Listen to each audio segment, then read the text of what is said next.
Shalom, selamat malam Bapak Ibu sekalian, selamat berjumpa kembali dengan saya Doni Yunus dalam pemberdayaan online special event berupa pesan akhir tahun bagian ketiga. Ya, saya bersuka cita karena saya masih berkesempatan untuk membagikan ini dan saya bersyukur Bapak Ibu sekalian masih meluangkan waktu untuk bersama-sama kita mendengarkan pesan akhir tahun yang dinyatakan oleh Tuhan kepada kita. Dalam 2 hari lagi kita akan melangkah di tahun yang baru. Kiranya di tahun yang baru itu kita beroleh kekuatan. Dan malam hari ini saya akan membagikan temanya tentang hadapi badai bersama-sama dengan Tuhan. Jadi ini adalah bagian ketiga dari apa yang saya bahas 2 hari yang lalu. Dan apa yang akan saya bahas besok nantikan lagi ya setelah acara ini beres. Baik, saya akan menunggu untuk teman-teman Bapak Ibu sekalian bisa bergabung bersama-sama dengan saya di sini.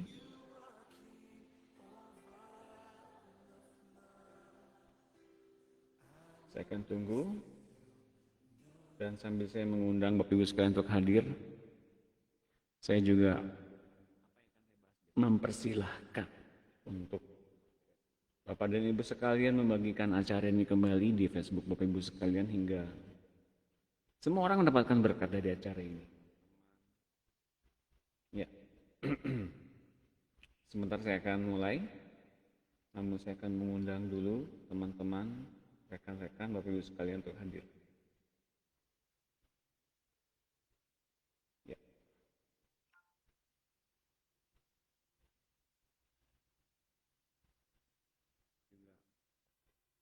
Baik. Ya.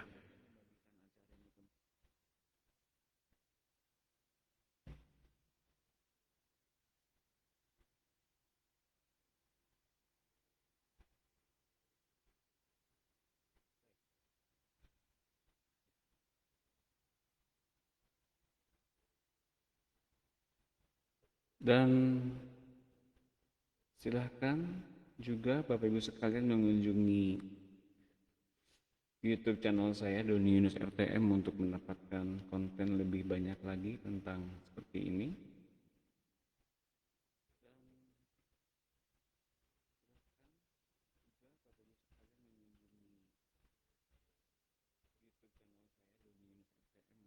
Ya.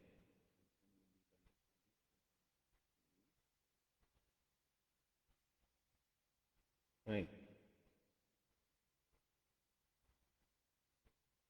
Tampaknya sudah.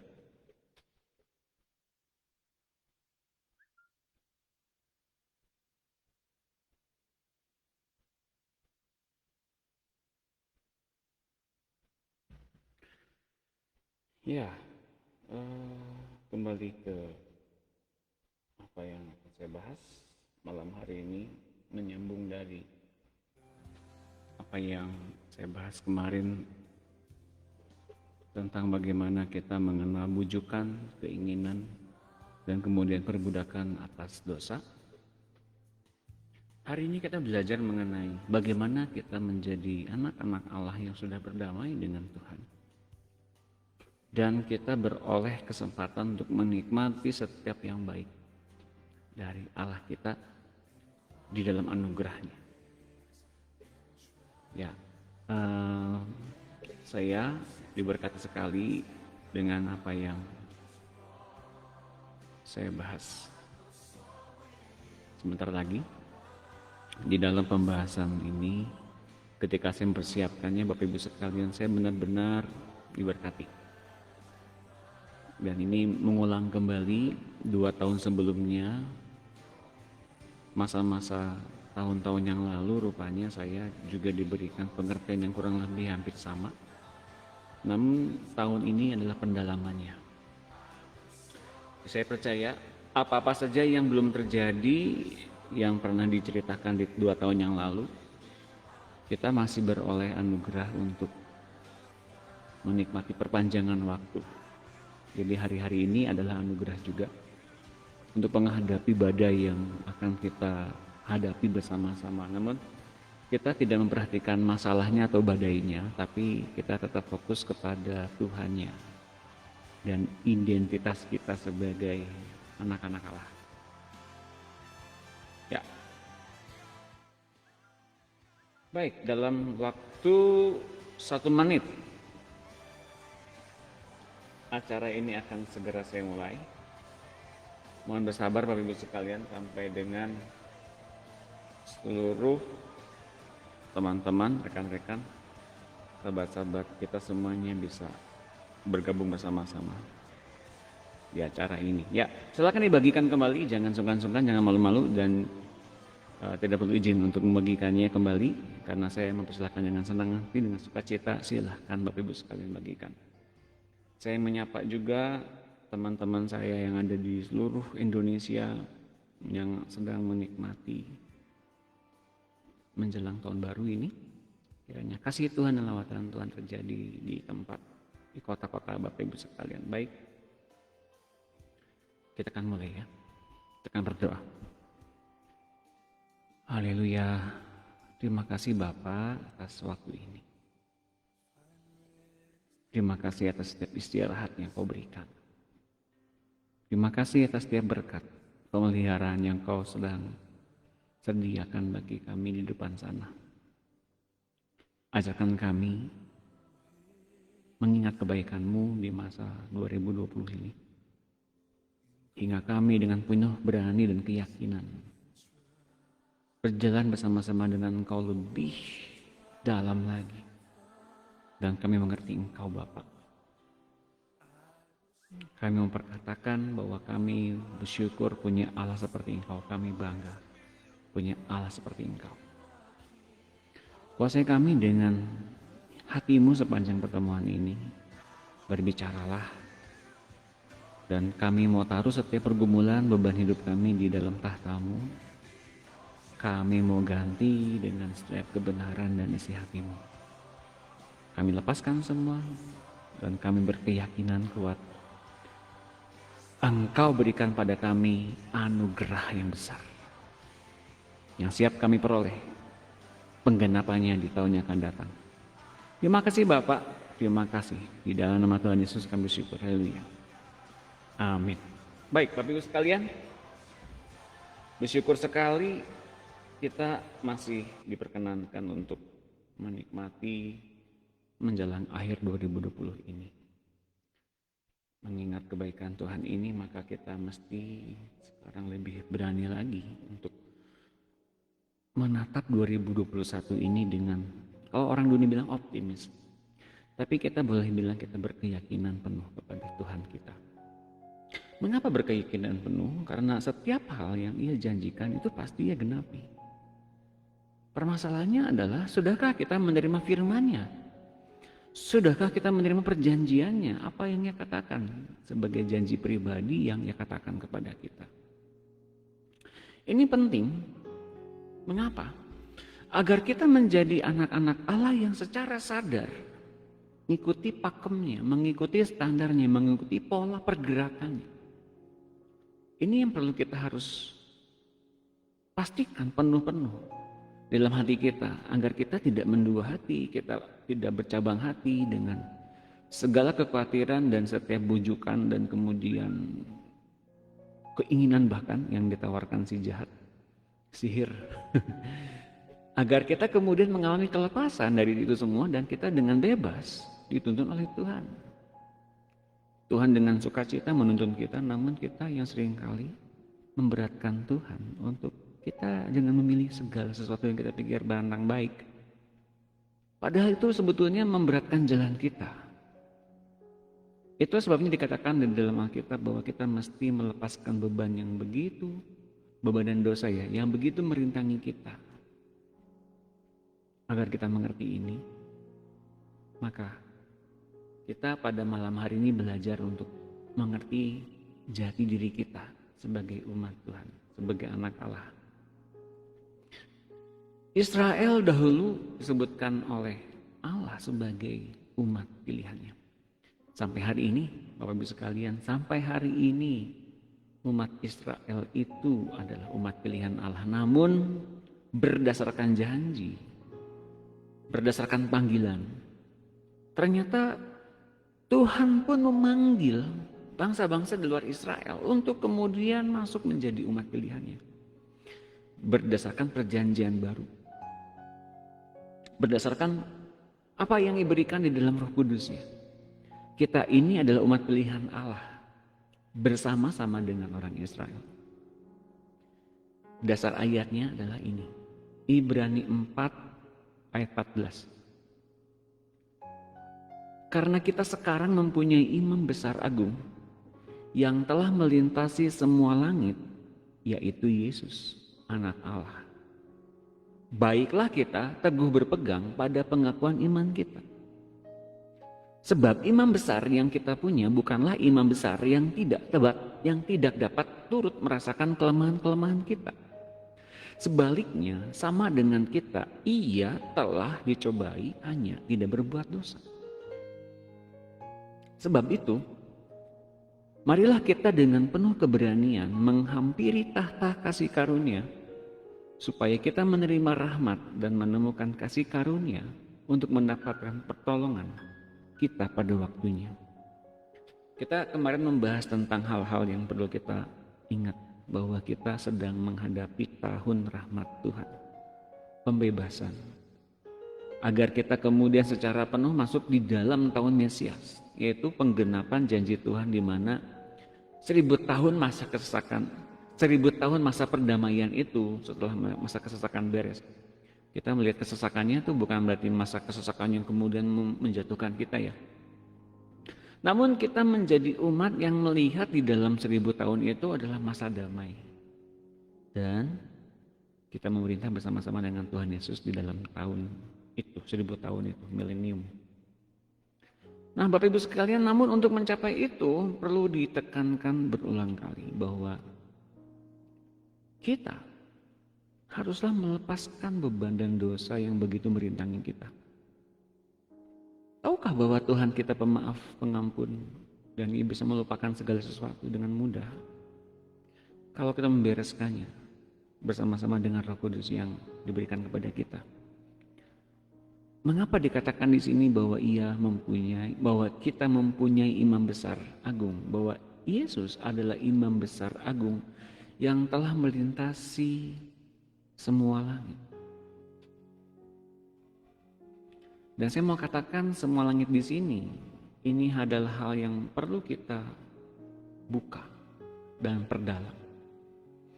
Kalau Ia bertindak sebagai imam besar, berarti Ia bertindak sebagai pengantara. Ia bertindak sebagai penengah. Dan bahkan Ia bisa bertindak sebagai mewakili semua manusia yang ada di belakangnya untuk berhadapan dengan Allah. Jadi kata kuncinya apa? Penghubung dari apa yang kita bahas kemarin. Sebagai penghubungnya ingat bahwa kita jangan memunculkan keinginan karena bujukan si jahat. Bujukan si jahat itu mencoba menjauhkan kita dari Tuhan. Mencoba menciptakan ilusi di dalam diri kita agar kita kemudian tidak percaya sama Tuhan. Tidak percaya firman-Nya, tidak percaya kebenarannya, dan kemudian kita mempercayai dusta. Yang sebetulnya menurut pandangan kita itu benar. Itu nyata. Kan kita masih manusia, Pak. Ingat bahwa keinginan itu muncul karena adanya bujukan. Kalau kita nggak terbujuk, nggak mungkin ada keinginan. Nggak mungkin kita bisa berdosa sebetulnya kalau bujukan itu kita tidak hidupi. Dan mari kita tunggu sampai dengan Tuhan menaruh segala hal yang merupakan keinginannya secara pribadi, dan hiduplah dengan sesederhana itu. Tuhan menggerakkan kita dengan keinginannya. Lalu kemudian kita kemarin membahas juga bagaimana Tuhan Yesus datang sebagai Mesias. Namun Ia menjadi manusia untuk menghancurkan perbuatan-perbuatan si jahat. Yang Ia sebetulnya sedang perbuat adalah memberikan pengertian, pengajaran agar kita mengerti kebenaran dan kerajaan Allah. Kemudian kita mengetahui kemudian berpikir secara benar, bertindak secara benar. Lewat itu kemudian Yesus menyatakan kepada kita bahwa ia menghancurkan perbuatan-perbuatan si jahat lewat apa yang ia tekankan di dalam diri kita berupa pengajaran untuk melawan ilusi, berupa nasihat untuk menghadapi tuduhan-tuduhan dan bujukan-bujukan dari si jahat. Bila kita kalah terhadap bujukan, maka kita sedang membuka diri untuk diperbudak di dalam dosa kembali. Jadi jangan sampai terbujuk, Bapak Ibu sekalian. Sehari-hari sepanjang hidup kita di muka bumi ini, siapapun dia, siapapun itu, termasuk hamba-hamba Tuhan sekalipun, setiap saat selalu ada bujukan. Namun konsep berpikir kita mesti tepat. Jangan lengah terhadap bujukan demi bujukan, namun senantiasa dipimpin oleh Roh Kudus. Lalu kemarin pun diingatkan bahwa kita mesti menerima perkataan dan nasihat Tuhan dengan sukacita. Dengan berat hati, jangan dengan berat hati, jangan dengan berkeluh kesah. Kok susah bangetnya mengikuti Tuhan, kok susah jadi orang Kristen ya, kok banyak nggak bolehnya ya, begitu ya. Karena fokus kita kepada diri kita sendiri, maka kita seringkali bilang ikut Tuhan tuh karena susah ya, banyak aturannya gitu. Karena kita masih kepengen menghidupi keinginan kita, walaupun kita jadi orang Kristen. Padahal Tuhan dengan segala nasihatnya memisahkan kita dari dunia. Salib yang diberikannya kepada kita adalah salib yang memisahkan kita dengan dunia. Hingga meskipun kita tinggal di dunia, kita bukan menjadi orang duniawi. Kita bukan menjadi orang yang seperti manusia kebanyakan, tapi ada keilahian hidup yang di dalam kita. Dan kalau kita mengikutinya dengan sukacita, apa saja yang dinasihatkan dan diajarkan Tuhan, biasanya cirinya adalah menyangkal diri kebanyakan dan selalu hidup di jalan-jalan yang ke dalam pintu-pintu yang sempit, yang menyalipkan kedagingan dan sekaligus juga memunculkan buah roh. Nah, Bapak Ibu sekalian, itu yang kita bahas kemarin, pendalamannya di situ. Sekarang mari kita masuk lebih dalam. Apa yang dimaksud dengan Ibrani 4 ayat 14 tadi? Bahwa kita harus datang kepada Tuhan dengan berani dan dengan penuh keyakinan. Berani dan dengan penuh keyakinan, dengan confident. Bukan percaya diri Bapak Ibu sekalian, tapi mempercayakan diri kepada Tuhan yang bisa menerima kita. Menerima kita apa adanya. Datang kepada Tuhan dengan apa adanya kita, dia terima kok. Namun di dalam keberanian dan kemudian kita diterima oleh Tuhan itu, ia mempereteli bagian-bagian yang salah. Kemudian ia membenarkan kita tuh membuat jadi benar di dalam posisi yang benar. Meskipun kita masih banyak kesalahan, meskipun hidup kita masih kacau, tapi yang menempatkan kita dalam posisi yang benar. Itu namanya membenarkan. Meskipun masih kacau, masih berantakan, masih perlu penanganan lebih lanjut, jauh dari sempurna, tapi Tuhan menempatkan kita dalam posisi yang benar di hadapan Allah.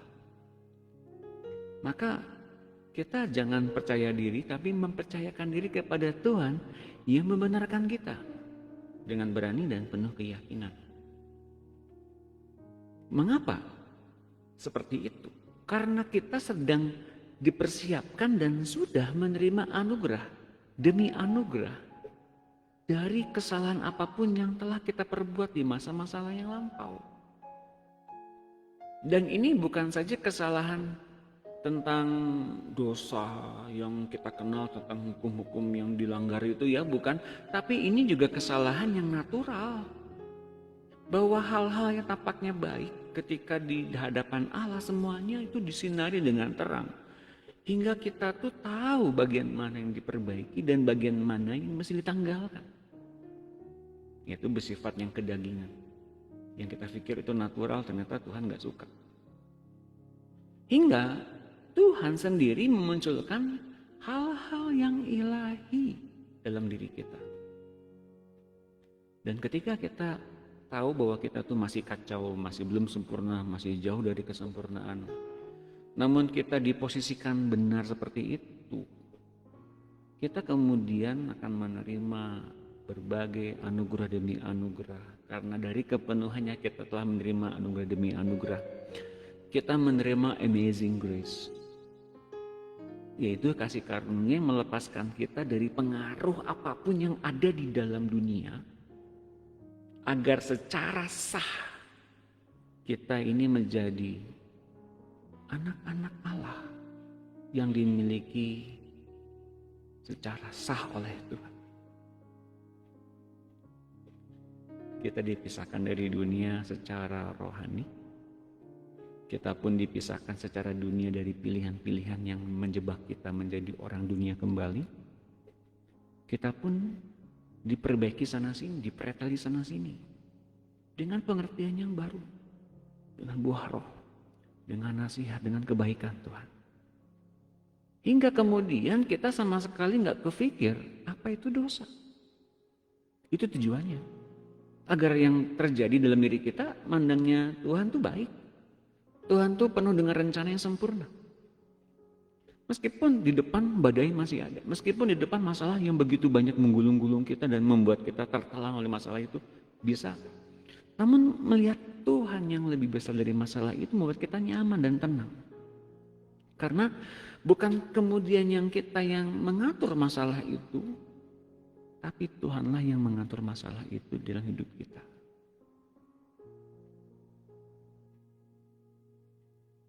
Nah, sekarang bagaimana kita punya dasar yang kuat agar kita punya keberanian dan penuh keyakinan seperti itu?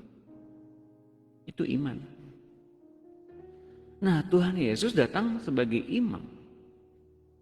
Sebagai imam besar Allah yang melintasi segala kemustahilan. Itu dinamakan, dikatakan tentang melintasi segala langit. Ia melintasi segala kemustahilan, hal-hal yang secara natural, secara manusiawi, secara hal supranatural, hal-hal yang manusia nggak sanggup lakukan. Hal-hal yang bagi manusia tidak mungkin. Ia lakukan semuanya. Ia membayar di muka semuanya. Apa yang dimaksud dengan ia membayar di muka semuanya? Agar kemudian kita menikmati hasil dari apa yang ia kerjakan selama di dunia ini. Itulah anugerah. Dan ia berikan kepada kita Roh Kudus untuk mencapai semuanya itu. Itulah anugerah, itulah amazing grace. Dan kita dengan segala kekacauan yang kita telah perbuat, dengan segala macam ketidakberdayaan kita, dengan segala macam kelemahan kita, dengan segala macam hal yang tidak pasti di depan sana. Apa yang ia lakukan kemudian di sana, di dalam ruang Maha Kudus itu? Untuk kepentingan kita, ia merobek tirai pemisah antara manusia berdosa dengan Allah yang hidup. Agar Allah yang penuh dengan anugerah itu memberikan pertolongan tepat waktu, efektif dan tepat sasaran di dalam kesesakan kita sebagai manusia. Iya, Yesus yang dulu pernah jadi manusia. Ia tahu persis bagaimana jadi manusia. Mungkin kita belum sepenuhnya menderita sebagai manusia. Tapi Yesus pernah menderita sampai full penderitaan, sampai mati di kayu salib. Bayangkan penderitaan yang bisa kita lihat. Yesus yang dihidupi oleh Yesus sampai di kayu salib, ia ditinggalkan oleh Bapaknya. Sampai Bapaknya sendiri begitu melihatnya mengerikan sekali, sangat, sehingga ia meninggalkan Yesus. Karena seluruh murka Allah yang harusnya dicurahkan kepada kita sebagai orang berdosa. Segala kemarahan akibat begitu mengerikan dosa-dosa yang diperbuat dari generasi ke generasi, ditumpahkannya kemarahannya itu kepada Yesus. Dan ini sangat mengerikan.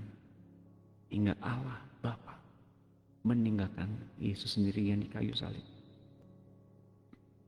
Hal ini diperbuatnya agar Allah sanggup dengan anugerahnya memberikan pertolongan tepat waktu di dalam kesesakan kita. tepat waktu dan efektif, serta gak pernah salah orang. Bapak Ibu sekalian, Yesus yang begitu menderitanya di muka bumi ini, alasan dia menderita itu, ia menebus semua penderitaan itu dengan tubuhnya, kesakitannya, dengan bilur-bilurnya, agar kita sembuh, agar kita mengetahui meskipun kita menderita di dunia ini itu gak seberapa dengan segala hal kemuliaan yang dijanjikan olehnya ketika hari ini ia ada di ruang Maha Kudus mewakili kita. Ia sedang memberikan jalan bagaimana cara menjalaninya kebenaran, bagaimana cara menghidupinya jalan kehidupan itu ya. Akulah jalan kebenaran dan hidup. Jadi ia berikan kepada kita jalan, ia berikan kepada kita cara pakainya seperti gimana lewat kebenaran itu, dan bagaimana menghidupkannya dengan hidupnya sendiri. Itu yang ia terobos. Itu yang ia rintis. Agar kita tidak usah memilih jalan-jalan yang lain, jalan yang itu saja. Jadi mari kita beriman. Mari kita beriman dan penuh keyakinan dan berani dengan gigih percaya, penuh percaya dengan secara absolut. Gak mungkin gagal, gak mungkin salah Tuhan itu. Mutlak percaya bahwa ia memang adalah penyelamat. Hari demi hari yang ia selamatkan adalah pikiran kita untuk milih benar. Hari demi hari yang ia lakukan adalah memberikan pengertian, pengajaran, menasihati kita agar kita dengan cara pandang kita, dengan cara kita hidup, cara kita memilih, ia memberikan kita kebijaksanaan. Ia benar-benar penyelamat kita sekarang dan selama-lamanya. Agar kemudian kita kelak bertemu dengan dia muka dengan muka di sana.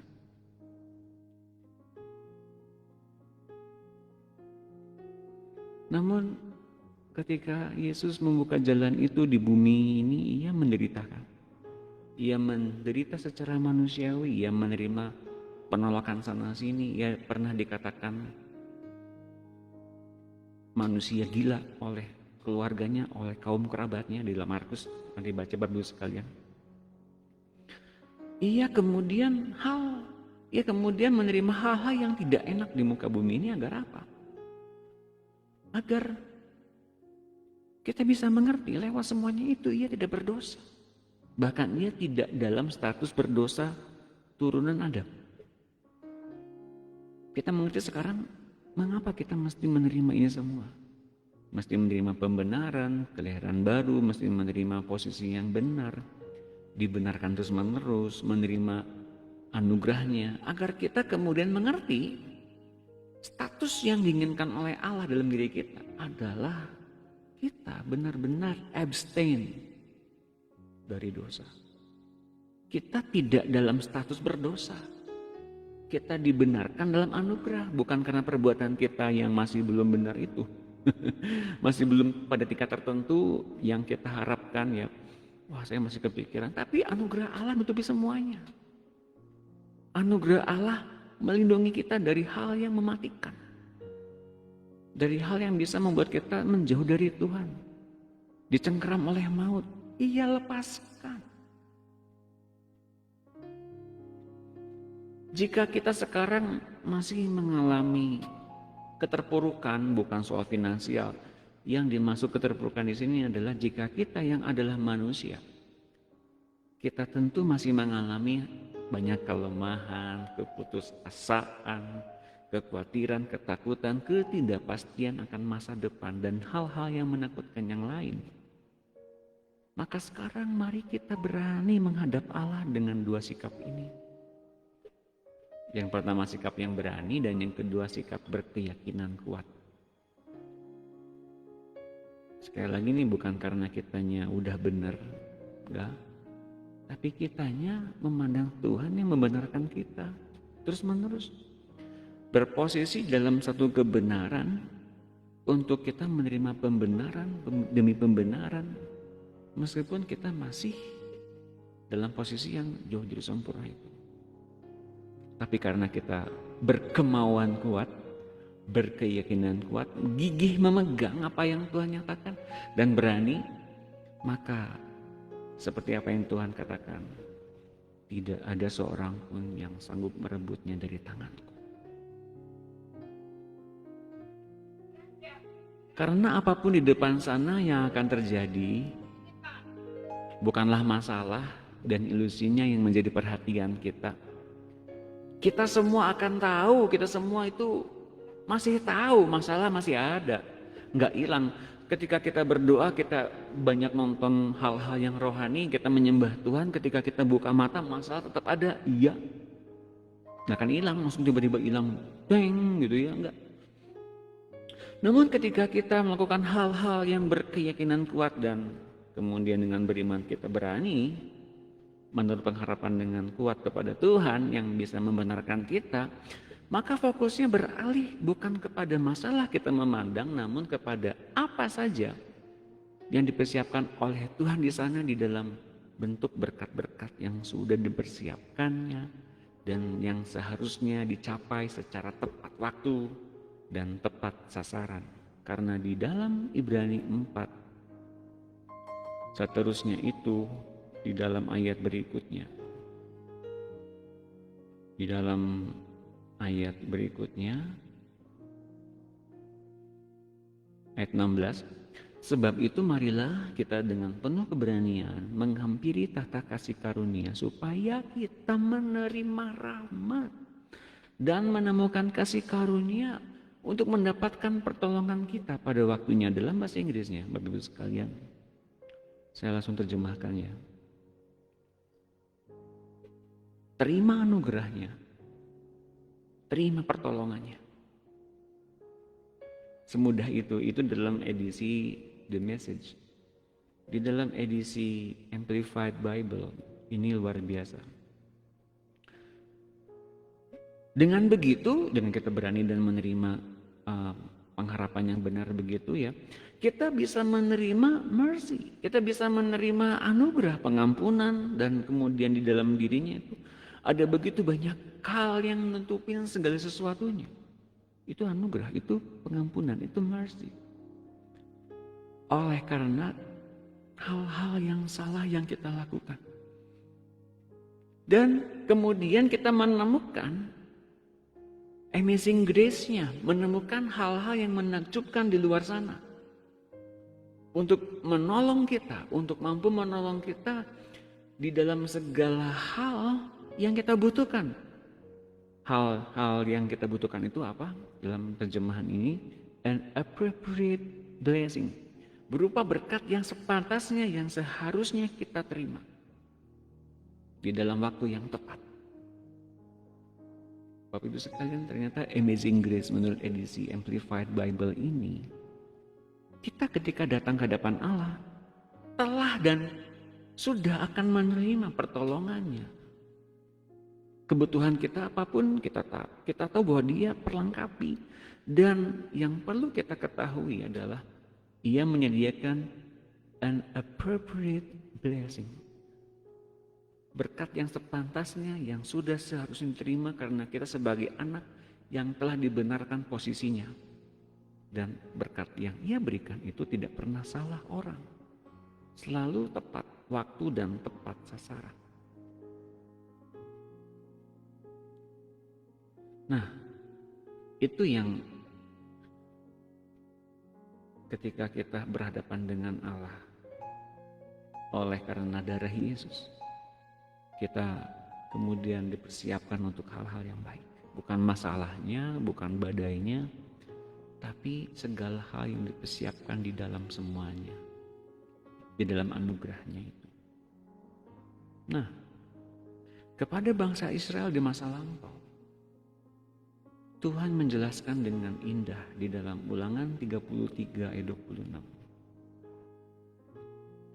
Perhatikan yang baik-baik Bapak Ibu sekalian, karena ayat ini memberkati saya sekali.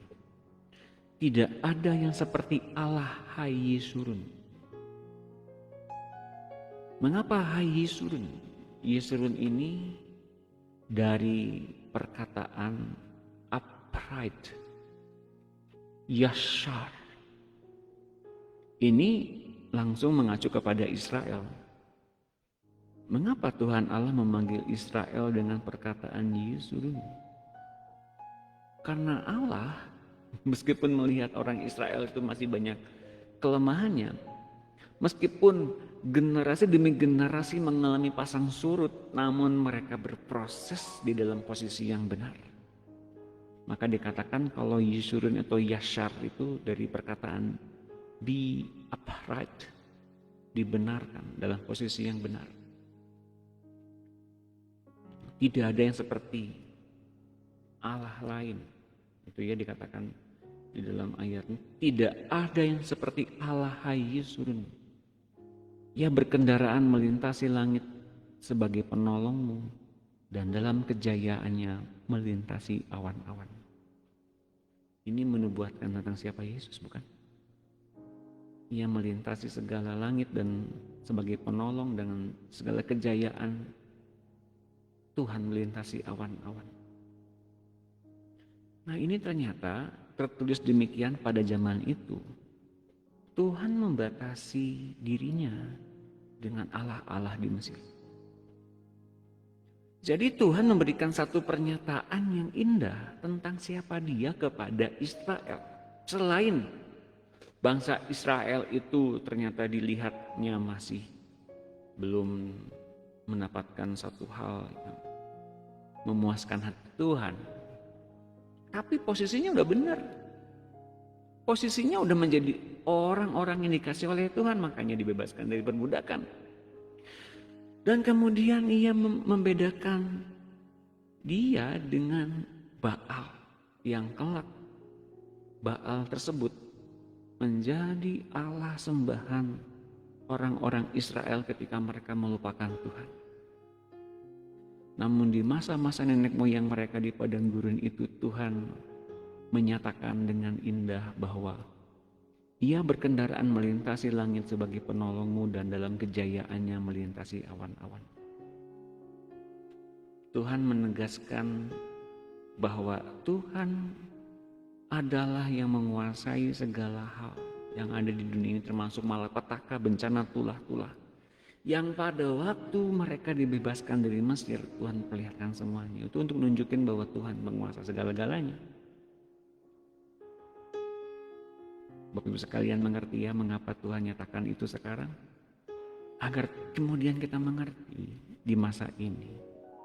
Selain kepada bangsa Israel, di masa ini pun Tuhan menyatakan kepada kita, tidak ada Allah lain seperti aku. Tuhanlah yang menyelamatkan pikiran-pikiran kita agar pikiran kita mengalami pikiran yang benar. Dengan segala kehidupan yang betul, dengan segala jalan-jalan yang ditujukan dengan jelas kepada kita. Karena dari situlah kita bisa menemukan jalan kembali kepada Allah. Di dalam ayat 27-nya, Allah yang abadi adalah tempat perlindunganmu, dan di bawahmu ada lengan-lengan yang kekal. Ia mengusir musuh dari depanmu dan berfirman, punahkanlah. Hari ini musuh yang kita alami di sini bukan orang-orang yang hidup. Bukanlah setiap hal yang hidup kemudian itu menjadi seteru kita, bukan. Tapi musuh yang di sini, ingat, jebakan-jebakan, bujukan-bujukan si jahat itu. Dan Yesus datang untuk menghancurkan perbuatan-perbuatan jahat itu, dan Yesus datang kepada kita seperti Tuhan Allah dulu datang kepada bangsa Israel. Ia mengusir musuh dari depan orang Israel dan berfirman, punahkanlah. Dari setiap perkataan Tuhan Yesus yang ada di hati kita, ternyata kita mempunyai pengertian yang sama. Ketika kita ngikutin Tuhan, Tuhan sendiri yang mengusir musuh-musuh di depan kita. Badai, gelombang, setiap masa-masa kejatuhan kita.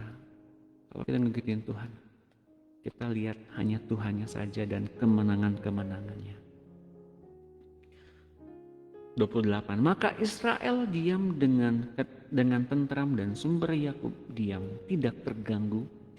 Di dalam suatu negeri yang ada gandum dan anggur, bahkan langitnya menitikan embun. Bapak Ibu sekalian, ketika kita meminta Tuhan menyelamatkan kita dengan pikiran-pikirannya, pengajarannya, nasihatnya, didikannya, Ia bahkan memerintahkan segala sesuatunya untuk provide kita, untuk menyediakan hal-hal untuk kebutuhan kita.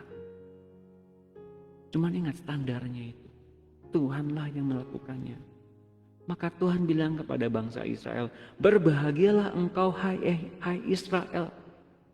Siapakah yang sama dengan engkau?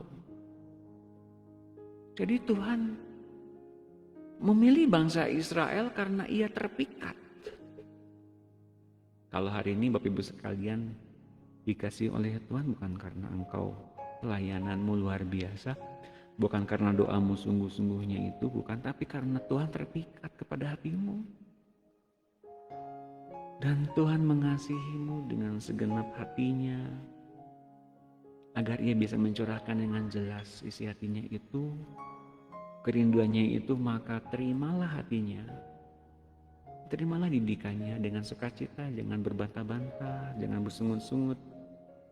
Hadapi badai di depan kita dengan kekaguman Tuhan, dengan kecintaan kepada Tuhan, bahwa Tuhan sempurna dalam rencananya dan kita tidak mungkin dibiarkan sendiri.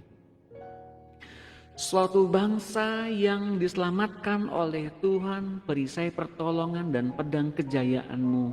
Sebab itu musuhmu akan tunduk menjilat kepadamu dan engkau akan berjejak di bukit-bukit mereka. Masalah yang sebesar apapun itu ternyata kemudian ketika kita lalui dan hadapi bersama-sama dengan Tuhan, kita pun bisa berjejak di bukit-bukit mereka. Kita pun menjadi orang-orang yang ditentukan menjadi penguasa di atas masalah-masalah kita. Sekarang kalau kita mengalami hal-hal seperti itu, mungkinkah, benarkah Tuhan menetapkan kita untuk tertimpa masalah lalu jatuh dan tidak bangkit? Kalau hari-hari ini kita mengalami seperti itu di tahun 2020, namun pada malam hari ini kita kemudian bisa meminta Tuhan untuk melenyapkan ilusi ini, melenyapkan perbudakan ini, melenyapkan bujukan-bujukan dari si jahat ini agar kita tetap jadi budaknya. Kemudian kita lihat Tuhan dan kita mengenal Tuhan dan kemudian kita menerima hal yang baik dari Tuhan berupa pengajarannya, didikannya, nasihatnya, semuanya yang baik. Kemudian kita menjadi anak-anak Allah yang dimenangkan oleh Tuhan. Meskipun kita masih banyak hal yang perlu diperbaiki, kita masih kacau, kita masih berantakan. Namun dengan datangnya Tuhan di dalam hati kita, hidup kita ditata ulang kembali. Hidup kita dibenarkan hingga serupa dengan Kristus. Hingga semuanya menjadi indah kalau kita hanya fokus kepada Tuhan Yesus saja, bukan kepada masalahnya. Masalah, segala problem, pergumulan masih tetap ada. Namun bujukannya dari si jahat untuk kita menjauh dari Tuhan. Kita tahu kemudian yang sedang ia susun rencananya. Agar kita kehilangan damai sejahtera oleh racunnya yang mematikan itu. Berupa amarah. Nah, Bapak Ibu sekalian, amarah. Amarah itu menyimpan berbagai macam yang ditanamkan di dalam gunung amarah. Di dalamnya begitu banyak hal yang perlu dibereskan. Oleh karena itu Bapak Ibu sekalian, besok di malam tahun baru saya akan membagikan pesan yang terakhir di akhir tahun. Bagian keempat tentang kita agar betul-betul bebas dan kita betul-betul berani dan berkeyakinan, punya keyakinan yang kuat dalam Tuhan. Kita percaya semua masa lalu dikubur di dalam tahun 2020 bersama-sama dengan sifat, tabiat, karakter. Mari kita doa bersama besok. sebagai penuntas di 3 hari pesan akhir tahun ini. Di hari keempat besok akan ada doa bersama. Saya undang Bapak Ibu sekalian serta saudara-saudariku datang kembali di acara ini, bagikan kembali kepada Bapak dan Ibu sekalian, teman-teman, rekan-rekan, agar acara ini memberkati Bapak Ibu sekalian. Mari kita hadapi 2021 dengan memandang Tuhan. Kemudian kita berani menghadapinya bersama-sama dengan Tuhan. Karena Tuhan yang menyediakan kemenangan demi kemenangannya bersama-sama dengan kita. Mari kita berdoa. Terima kasih Tuhan Yesus.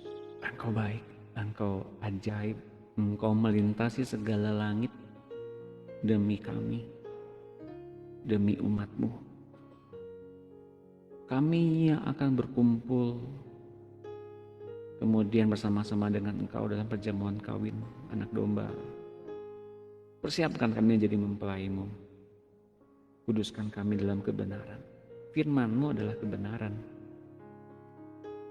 Firman-Mu juga mengatakan tidak ada seorang pun yang bisa merebut kami dari tangan-Mu. Engkau jaga kami dengan aman dan kami berani dan berkeyakinan penuh. Engkaulah yang kupandang Tuhan. Engkaulah yang kami pandang. Masalah apapun, problem apapun, bujukan apapun itu memang masih akan ada. Tapi firman-Mu begitu kuatnya berbunyi di hati kami masing-masing. Ini berupa terang yang mampu memandu kami hingga sampai di tujuan akhir. Kami ini sedang dipersiapkan oleh-Mu di dalam kekekalan bersama-sama dengan Engkau. Mari Tuhan, bangun kami anak-anak Allah yang pada malam hari ini setia mengikuti Engkau. Bangun kami, temukan kami besok hari, buat kami mengalami pemulihan, kesembuhan, mengalami kebangkitan. Terima kasih kalau anugerah-Mu nyata menutupi segala pelanggaran kami dan kami bertahan terus hingga Engkau datang yang kedua kali. Terima kasih kalau kami boleh menghadap tahta di sorga sana dengan hati yang dilepaskan dari beban dan tuduhan dan dari dosa. Terima kasih Tuhan. Terima kasih. Temukan kami besok. Kuasai kami dengan damai sejahtera-Mu dan sukacita-Mu. Di dalam nama Tuhan Yesus kami bersyukur dan bersukacita. Haleluya.